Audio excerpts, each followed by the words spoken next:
Thoughts on the Bible readings: 1 Samuel 26:27, Jeremiah 3, Matthew 4, for July 13th. In 1 Samuel 26 we learn of Saul continuing to seek David in order to slaughter him because of Saul's being consumed by jealousy, which, as Proverbs says, is as rotten bones. Proverbs 14 verse 30. But the fact remains that Yahweh continues to providentially preserve David. In the wilderness of Ziph, Saul set up camp, and God causes a deep sleep to fall on Saul's entire camp. David and his nephew Abishai stealthily make their way into the camp and carry away Saul's spear and other personal and identifiable items as evidence that David has yet again spared his monarch's life. When Saul's army is at a safe distance, David calls after Saul and reprimands Abner for failing to protect his king. David shows genuine humility and requests how he might be reconciled to his master. Saul momentarily shows remorse for his actions and swore to leave David in peace. A young man is sent from Saul's host to retrieve the king's personal weaponry. In despair, David is certain that the truce with Saul is temporary, and so he determines to go to the land of the Philistines, believing that Saul will cease to pursue him. What a wrong, though understandable, decision. This desperate act would lead to a chain of lies and bloodshed that could have been avoided had David continued to trust in the Almighty, who had always proved to be his shield. In chapter 27, David and his men find themselves once again in the midst of Gath. How foolish it is for David to return to this Philistine city from which he has recently escaped, with his life being miraculously saved by his gracious God. Here he has to survive, this time, by his wits and his lies. This is clearly a low point spiritually in David's life, and yet again will it be miraculously spared by the Almighty. See chapters 29 and 30. David promises to serve Achish king of Gath and fight against his own people Israel in exchange for Achish providing a city as a base for David and his men to launch raids against his own nation. David is given the city of Ziklag.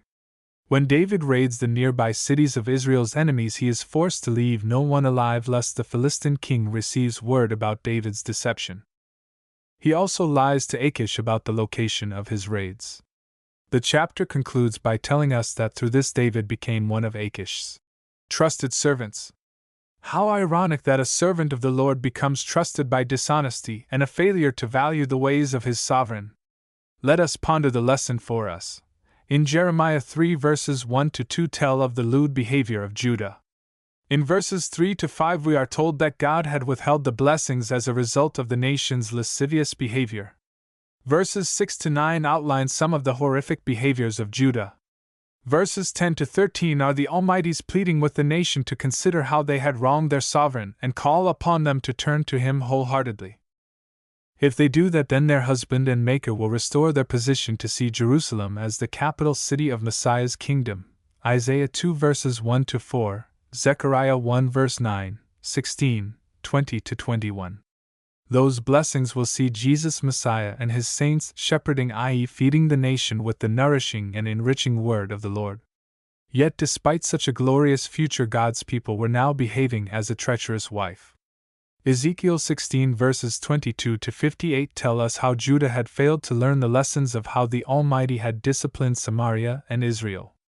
In verses 21-25 the nation's omnipotent Creator pleads with his people to return to him in faithfulness. In chapter 14 verses 1-12 of Matthew, Herod is struck with terror on hearing of the miracles of Jesus. Herod Antipas, a convert of the Sadducees, and therefore a non-believer in the resurrection of the dead, was convinced that John the Baptist had been raised from the dead. Our Lord is told of John's brutal decapitation and in response seeks solitude to reflect. Verses 13-22 tell us that Jesus is interrupted by a multitude seeking him out, and his compassionate response to their need of a shepherd to teach them. Compare Numbers 27 verse 17. Jesus feeds 5,000 of them and heals many. John 6 tells us that their desire was to take him by force and make him their king. Jesus summarily dispersed the crowd and went into a mountain to pray. Verses 24-33 speak of Jesus sending the apostles by boat to the other side of the lake. After praying on the mountain, our Lord saw the apostles toiling and rowing on a storm-tossed sea and failing to make any progress. The Lord came to them through the storm, walking on the water. Peter alone showed the faith and courage to briefly do likewise. Though Peter's faith faltered, he alone had the courage to walk on the Sea of Galilee at the request of his Master. Oh, that such trust in our Master and such confidence was ours that Peter then displayed! Peter was rescued by his Master. Their port of destination was Capernaum, meaning the city of consolation. This speaks of our destination and finding comfort when our Lord, the Father's Son and our hope and consolation, has come. Verses 34 to 36 tell us that Jesus, on reaching the other side of the lake, Jesus healed many at Gennesaret.